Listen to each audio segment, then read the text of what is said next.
Okay, I heard you mention earlier that on December 8th Hmm. that we're going to be coming together again. Yes. What's the whole idea there? The whole ideal is that, just as the young man said, and I tried to tell the community, that they have passed every litmus test that's necessary. They have a right to conduct their business there. Our only recourse is to let the city know, the city council know, that we don't want them to award any contract for garbage to be taken over to that site. And so that's what and we understand it's July, but we want it to be known right now. And not only that, we'll take that same presentation to the Fort Wayne Community Schools because it's another large institution that awards a contract for garbage distribution. And so we'll let them know as well, and we can control that. I am elected official. I am elected by all the people, the poor people, the people with money, the unemployed, all of those I represent. But now I am charged to be the overseer of the poor. So I'm the speaking for the poor, but I'm elected by all the people. And so some think that I might be a little naive because I don't think, a black or white issue. I think people issue. You hear me talk about low-income people. I fight in St. Liver, I'll fight on Pontiac, anywhere where there's low-income people being misused. I'm going to ball up my fists and I'm going to start to swinging and so forth because we live in a time now that we all people must stand together and so forth. And I know the environmental racism is a term and so forth, but I'm kind of reluctant because it's stereotype when you go that way. I'm elected of all the people, and as such, I'm looking for a resolution for the problem. I don't want to throw fire to it or so forth and cause unnecessary harm. This is my community. I was born and reared here. I love this community and so forth, and I want it to do the right thing.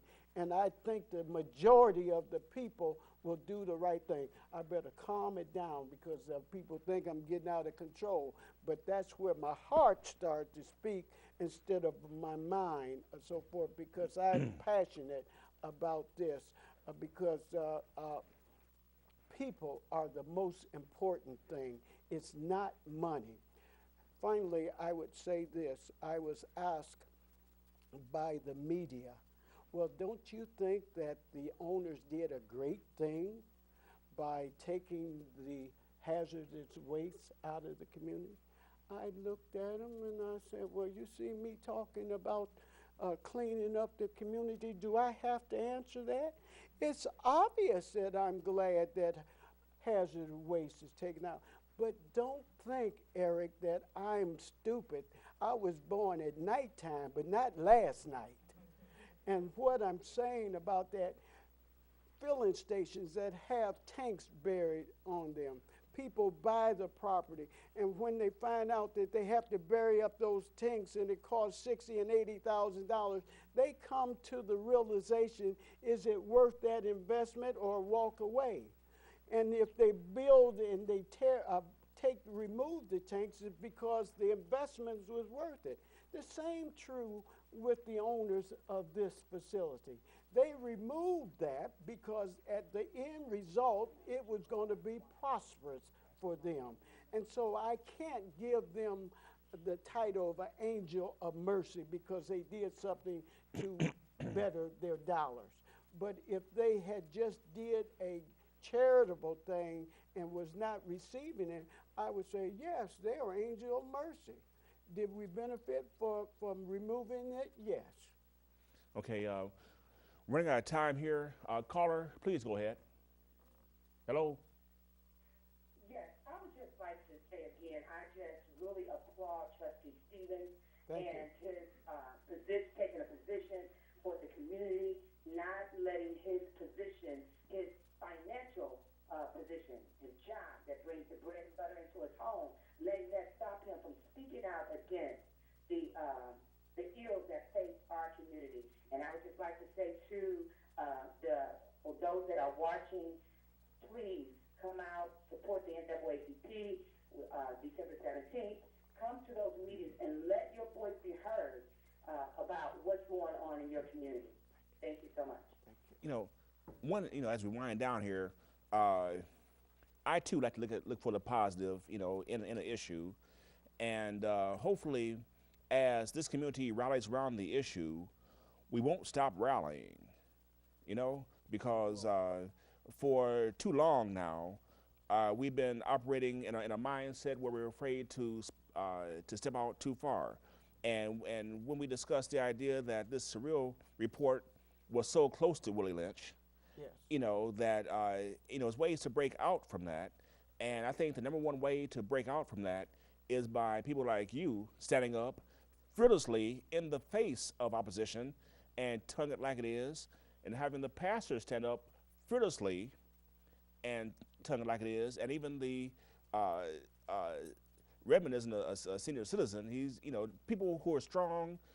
We need more people like George to stand up and tie in how what happened back in the 60s and 50s is still here today. It's about sharing and caring. As we close here, we're all aware of the Renaissance building and the city county building and co-location, et cetera, et cetera. And then finally, they are all, the powers to be, are sitting down and talking, which they should have done before. Reverend Fincher mentioned that if you start wrong, you're going to end wrong. Now they're trying to start right. And that's what we have to do if we're going to prevent things like this. We must have all our community leaders involved in the planning of things instead of the leaders, the powers to be, come back with a project and say, this is what we're going to do in your community, instead of having all the community leaders involved in the planning of it. And that's what prevent things like this here. And as we wind down here, one thing I do want to add to this is, as we start going to more and more, or showing up in greater numbers at the neighborhood association meetings, Yes. and whatever meetings we go to, take some of your other cultural friends with you, whether they be Hispanic, Burmese, African, Vietnamese, whatever the case is, because these types of issues affect all people. Mm-hmm. Because I know we're not talking about necessarily chemical waste or anything like that, mm-hmm. but certain types of hazardous things to us, I mean, they don't discriminate by race. They hit every human being. So again, well, thank you all for showing up here in the audience and calling in and watching the show. Good night, and God bless you.